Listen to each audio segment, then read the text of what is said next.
लगातार सेमेस्टर में फीस बढ़ाया जा रहा है। हर सेमेस्टर में 6000 फी हो गया। आप सोचिए कि जो गरीब बच्चे हैं इस छापरा सारण जिले के, उनको बेटा बेटी कैसे आज यूजी और पीजी पढ़ सकते हैं। आप देख लगातार सीट कमी होने की वजह से कई बच्चे एडमिशन नहीं ले पा रहे। लड़ते लड़ते यहाँ के बैठे हुए हैं, अब वो बाहर आके बात करने के लिए तैयार नहीं है। हमारा जो सवाल है वो जायज सवाल है और हमारे सवालों से वो डरते हैं, इसीलिए वो हमसे बात नहीं करना चाह रहे हैं। पुलिस को आगे करके रखे हुए। पीजी भी कंप्लीट रहता, लेकिन 2 साल लेट है तो मेरी जिंदगी तो बर्बाद हुई ना। इनका बच्चा तो यहाँ नहीं पढ़ता है, इनको हमसे कुछ लेना देना नहीं है। हमारी मांग जायज है तो इनको सुनना चाहिए ना। वो ज्यादा जरूरी है कि हमारी मांग ज्यादा जरूरी है। सिर्फ यही सुनना चाहते हैं कि कौन सा दलाल आकर के आपको कितना परसेंट देगा, आप मार्कशीट कहाँ से बनवाइएगा, एक मार्कशीट को सुधारने में, एक डिग्री को निकालने में आप कितना परसेंट एक दलाल से लीजिएगा। तो आप जो सोच रहे हैं वीसी महोदय, ये नहीं चलेगा। छात्रों का सवाल है, छात्र जो है कि लगातार अपने सवालों को रख रहे हैं। इसके पहले भी छात्रों ने आंदोलन किया, लेकिन आप बताइए कि जिस राज्य में और जिस देश में बच्चों को पढ़ने के लिए आंदोलन करना पड़े, क्या वो राज्य, वो देश विकसित होगा? जिस राज्य के बच्चों को आंदोलन करना पड़े, जेपी यूनिवर्सिटी के गेट को घेराव करना पड़े, वीसी का रास्ता रोकना पड़े, सीनेट का जो मीटिंग है उसका घेराव करना पड़े, तो आप सोच सकते हैं कि इस देश का और इस राज्य का भविष्य क्या होगा। फिर से आयशा संगठन के छात्रों ने जेपी यूनिवर्सिटी पर अपना घेराबंदी शुरू कर दिया है। आज सीनेट की बैठक थी और सीनेट की बैठक में आयशा छात्र संगठन के छात्रों ने इस गेट को ही घेर दिया है और इनकी कुछ मांगे हैं। ये बातचीत इनसे करते हैं कि क्या क्या इनके मांगे हैं और आखिर जेपी यूनिवर्सिटी के गेट पर छात्रों ने क्यों अपनी घेराबंदी की है। क्या क्या मांगे हैं सर आपकी? आज हम लोग का पूरे 29 सूत्री मांग है। आज छपरा विश्वविद्यालय का सीनेट की बैठक हो रहा है। इस बैठक में कई लोग हैं, राजभवन से लोग आए हैं, राज्य सरकार से आए हैं, अलग अलग विश्वविद्यालय के जो प्रिंसिपल साहब हैं, अलग अलग इस जिले के एमपी हैं, कई सीनेट सदस्य हैं, सीनेट के मेंबर हैं।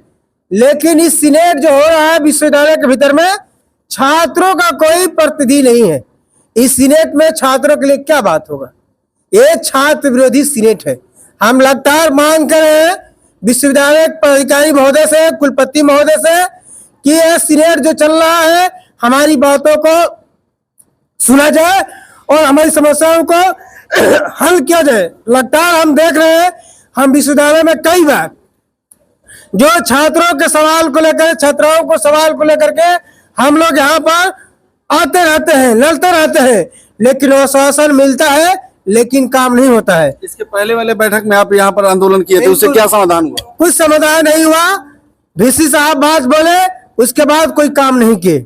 लगातार हम देख रहे हैं यहाँ पर जब हम सवाल लेकर आ रहे थे तो लगातार पुलिस कर्मियों के हाथ लगा दिया गया है। ये पुलिसकर्मी और विश्वविद्यालय प्रशासन का मिली भगत है। ये बात कहना चाहते हैं लोग कि छात्रों की समस्याओं को सीनेट में नहीं जाए, इसलिए रोका जा रहा है। हम आज मांग करें एक विश्वविद्यालय के भीतर में छात्र संघ के चुनाव हो। लगातार आप सोनपुर में देखिए, जो पीआर कॉलेज है, सरकारी कॉलेज है, 5000 विद्यार्थी है उसमें पढ़ते हैं, लेकिन वहां पर हम देख रहे हैं कि लगातार जो रेलवे के जरिए जमीन का अधिग्रहण कर लिया गया। आप सोचिए, कॉलेज का जमीन का अधिग्रहण कर लिया गया, इस पर विश्वविद्यालय प्रशासन मौन और चुप्पी साधी हुई है। वो 5000 बच्चों का भविष्य क्या होगा, वो कॉलेज कहाँ जाएगा, इसके बारे में कोई बात नहीं हो रही है। लगातार छात्र छात्राओं को फीस वसूली किया जा रहा है, लगातार सेमेस्टर में फीस बढ़ाया जा रहा है। हर सेमेस्टर में 6000 फी हो गया। आप सोचिए कि जो गरीब बच्चे हैं इस छपरा सारण जिले के, उनको बेटा बेटी कैसे यूजी और पीजी पढ़ सकते हैं। आप देख लगातार सीट कमी होने की वजह से कई बच्चे एडमिशन नहीं ले पा रहे। एकेडमिक कैलेंडर जो है सख्ती से लागू नहीं है, लगातार सत्र लेट से चल रहे हैं। लगातार देख लीजिए कि इसमें एलएलबी की पढ़ाई नहीं होती है। कई हमारे मुद्दे हैं, कॉलेज में बुनियादी सुविधा नहीं है, उसका अभाव है। बीएड में लगातार फीस वृद्धि हो रहा है। अलग अलग कई सवाल है। इन सवालों को लेकर के आज कुलपति महोदय से, सीनेट के सदस्यों से हम अपना मांग रखना चाह रहे थे, लेकिन यहाँ पर देखिए, यहाँ पर आउटसोर्सिंग के प्रणाली के जरिए विश्वविद्यालय को ठेकाकरण किया जा रहा है। आउटसोर्सिंग प्रणाली खत्म किया जाए। यहाँ पर ठेके मानदे पर जो काम करते हैं, संविदा पर काम करते हैं, उन कर्मचारियों को सम्मानजनक वेतन दिया जाए। कई हमारा सवाल है लेकर आए हैं, लेकिन देखिए ये विश्वविद्यालय कैंपस किसके लिए है? ये छात्रों के लिए है। हम किसके लिए आए हैं? हम छात्रों के लिए है। सीनेट किसके लिए चल रहा है? विश्वविद्यालय के ठेकेदारी किनको मिलेगा, किनको आउटसोर्सिंग दिया जाएगा, एकेडमिक कैलेंडर को कैसे छात्रों का भविष्य खत्म कर दिया जाए, इसीलिए सीनेट चल रहा है। इसलिए हम कह रहे हैं कि सीनेट छात्र विरोधी सीनेट है। जब तक हमारी मांगों का पूरा नहीं होता है तब तक हम बात को रखेंगे। हमारे इस विश्वविद्यालय में हमारे बहुत सारण जिला के आयशा के जिला के सचिव है, साथ ही दीपंकर जी, हम लोग का कौशिक जी साथी है, वो बात को रखेंगे। साथ ही कौशिक है। दीपांकर जी, क्या लगता है आपकी मांगों को फिर से रखी जाएगी?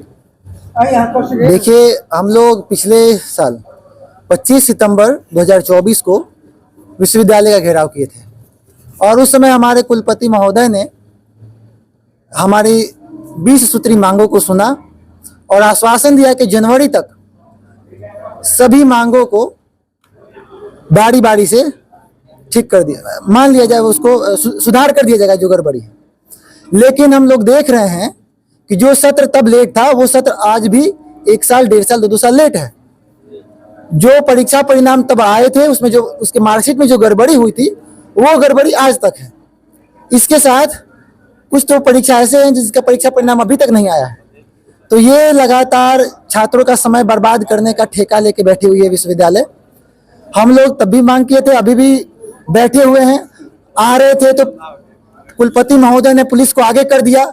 हमारी बात छात्र हित में है, हम लोग विश्वविद्यालय के छात्र हैं। हमारी बातों को सुनने से इनकार करने का ये रास्ता है कि पुलिस को आगे कर दो। छात्र अपना बात लेकर आए ही नहीं। हम आप लड़ते लड़ते यहाँ के बैठे हुए हैं, अब वो बाहर आके बात करने के लिए तैयार नहीं है। हमारा जो सवाल है वो जायज सवाल है और हमारे सवालों से वो डरते हैं, इसीलिए वो हमसे बात नहीं करना चाह रहे हैं, पुलिस को आगे करके रखे हुए हैं। आपका सेशन कितने दिन है? मेरा 2 साल सेशन लेट है। मैं ग्रेजुएशन की छात्रा हूँ और मेरा सेशन 2020 से 23 है। 2025 चल रहा है। नवंबर 2024 में हमारा 3rd ईयर का फाइनल एग्जाम हो गया, लेकिन 5 महीना हो गया एग्जाम हुए हुए, अभी तक रिजल्ट का कोई अता पता नहीं है। अगर सेशन सही रहता तो आज मेरा पीजी भी कंप्लीट रहता, लेकिन 2 साल लेट है तो मेरी जिंदगी तो बर्बाद हुई ना। इनका बच्चा तो यहाँ नहीं पढ़ता है, इनको हमसे कुछ लेना देना नहीं है। हमारी मांग जायज है तो इनको सुनना चाहिए ना। वो ज्यादा जरूरी है कि हमारी मांग ज्यादा जरूरी है? आपकी ज्यादा मांग जरूरी है क्योंकि आपके भविष्य दांव पे लगे। भविष्य तो हमारी खराब हो रही है। फिर हमारी मांग को यहाँ पुलिस प्रशासनों के द्वारा दबाया जाता है, जैसे हम लोग आतंकवादी हैं। हम लोग स्टूडेंट्स नहीं हैं। हमारी मांग सुनी जाए। वो हमारी मांगों को कब तक पूरी करेंगे वो बात बताएं, वो जवाब दे। हम लोग जब तक वो जवाब नहीं देंगे यहाँ से नहीं हटेंगे। जिस तरह से नीतीश कुमार की सरकार बेटी बचाओ बेटी पढ़ाओ का नारा लगाती है, क्या ऐसे ही बेटियां पढ़ेगी और आगे बढ़ेगी? आइए हम बातचीत करते हैं कौशिक जी से कि मांगों को लेकर के क्या क्या सवाल है। बिल्कुल, आप थोड़ा देर पहले बोले कि जो सरकार कह रही है कि बेटी पढ़ाओ बेटी बचाओ, हम आपको कहते हैं कि आप भी एक बार इस विश्वविद्यालय के अंतर्गत आने वाले जितने भी महाविद्यालय हैं उसका दौरा करें और देखें कि ये जो विश्वविद्यालय है किस कगार पे खड़ा है। और यहाँ पे जो आज बैठक हो रही है, जिसे सीनेट की जो बैठक है, उसमें जो लोग बैठे हुए हैं वे लोग भी पूरी तरीके से यही चाहते हैं कि ये विश्वविद्यालय उस कगार पे रहे यहाँ तक कि वो खत्म हो जाए। खत्म करने में इन्होंने ये किया, आप देख रहे हैं सोनपुर में पीआर कॉलेज है, उसे ताला लगा दिया गया। वहाँ के छात्र आज का क्लास, आज जो वर्तमान में 24 से 28 की परीक्षाएं हो रही हैं वो कहाँ हो रही होंगी, ना तो हमारे वीसी महोदय को पता है और ना ही वहाँ के प्रिंसिपल या अन्य कर्मचारियों को। इस विश्वविद्यालय ने तमाम शिक्षक, कर्मचारी, छात्र किसी को नहीं छोड़ा है। हम देख रहे हैं कि डीवीएसडी कॉलेज है जहाँ के कर्मचारियों को पिछले कई सालों से वेतन नहीं मिला है और छात्र के तो आप देख ही रहे हैं कि हम लोग यहाँ पिछले कई बार यहाँ हम आकर के अपना आवेदन दिए हुए हैं, मांग पत्र दिए हुए हैं, लेकिन ये वीसी क्या करते हैं, हर बार हमें जब देखते हैं ये डर जाते हैं हमारे सवालों से। हम कहते हैं कि आप डरिए नहीं, आप आइए, बैठिए हमारे साथ, सुनिए हमारे इस सवाल को। हम आपके बच्चे हैं, हम जानते हैं कि आप हमारे लिए कतई कोई भी सवाल सुनना नहीं चाहते हैं। आप सिर्फ यही सुनना चाहते हैं कि कौन सा दलाल आकर के आपको कितना परसेंट देगा, आप मार्कशीट कहाँ से बनवाइएगा, एक मार्कशीट को सुधारने में, एक डिग्री को निकालने में आप कितना परसेंट एक दलाल से लीजिएगा।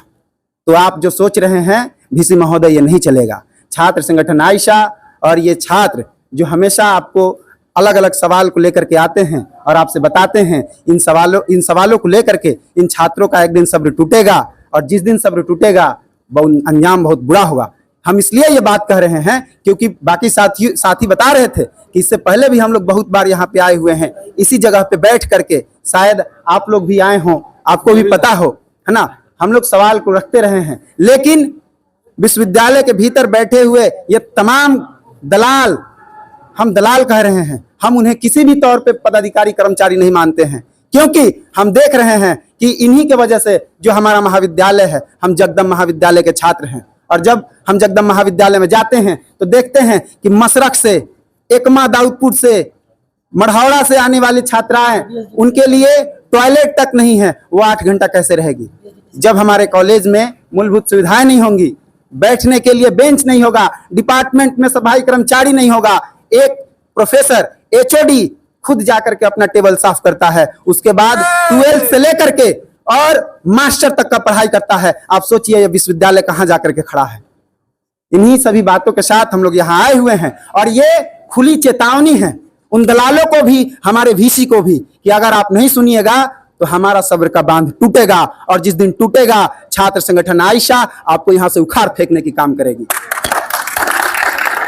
जिस तरह से छात्रों का सवाल है, इधर आइए, जिस तरह से छात्रों का सवाल है, छात्र जो है कि लगातार अपने सवालों को रख रहे हैं। इसके पहले भी छात्रों ने आंदोलन किया, लेकिन आप बताइए कि जिस राज्य में और जिस देश में बच्चों को पढ़ने के लिए आंदोलन करना पड़े, क्या वो राज्य, वो देश विकसित होगा? जिस राज्य के बच्चों को आंदोलन करना पड़े, JP यूनिवर्सिटी के गेट को घेराव करना पड़े, VC का रास्ता रोकना पड़े, सीनेट का जो मीटिंग है उसका घेराव करना पड़े, तो आप सोच सकते हैं कि इस देश का और इस राज्य का भविष्य क्या होगा। और छपरा जिला के JP यूनिवर्सिटी में जो भी छात्र पढ़ रहे होंगे उनका भविष्य किस स्तर पर जाएगा। और अब जैसा कि बता रहे हैं कि 3-3 साल, 2-2 साल उनका जो है कि सेशन लेट है, और उनके जो सेशन लेट हो रहा है, उनकी जिंदगी का वो समय लेट हो रहा है, और उनका जो आने वाली जो प्रोसेस है, जो आने वाला फ्यूचर है, उनका फ्यूचर बर्बाद हो रहा है। तो आप कमेंट जरूर कीजिए कि इस तरह की जो व्यवस्थाएं बनाई गई है JP यूनिवर्सिटी के द्वारा, क्या उसमें आपका योगदान होगा। आप कमेंट जरूर कीजिए कि जो ये व्यवस्था शिक्षा मंत्री के द्वारा, यहाँ के VC के द्वारा ये बनाया गया है, वहाँ की क्या व्यवस्था होगी। और मान्यवर यहाँ के वर्तमान सांसद 3-3 बार से रहे, राजू प्रताप रूडी जी जो 3-3 बार से सांसद है, इस बातों को JP यूनिवर्सिटी के सवालों को लेकर के ना ही इस बात को सदन में रखते हैं और ना ही इसको पटल पर रखकर इस पर बातचीत करते हैं। अभी यहाँ से विधानसभा से कई सारे सदस्य आए हैं, सरकार के सदस्य आए हैं कि इस पर चर्चा हो, बातचीत हो, लेकिन ये छात्रों का ये कहना है कि ये जो है कि जो मीटिंग है, सीनेट की मीटिंग है, वो चंद दलालों की मीटिंग है। ये छात्रों का कहना है कि छात्रों के कोई भी सवाल पर बातचीत नहीं किए जाते हैं। तो कमेंट जरूर कीजिए कि जिस तरह की शिक्षा व्यवस्था JP यूनिवर्सिटी के द्वारा, यानी कि बिहार के सारे जिला की जो शिक्षा की व्यवस्था हो गई है, वो क्या सुधरेगी या नहीं सुधरेगी, और सुधरेगी तो इसमें आपका कितना योगदान होगा और आपके सवाल क्या होंगे। आप देख रहे थे सूचना केंद्र, मैं हूँ आपका धर्मराम राय, नमस्कार।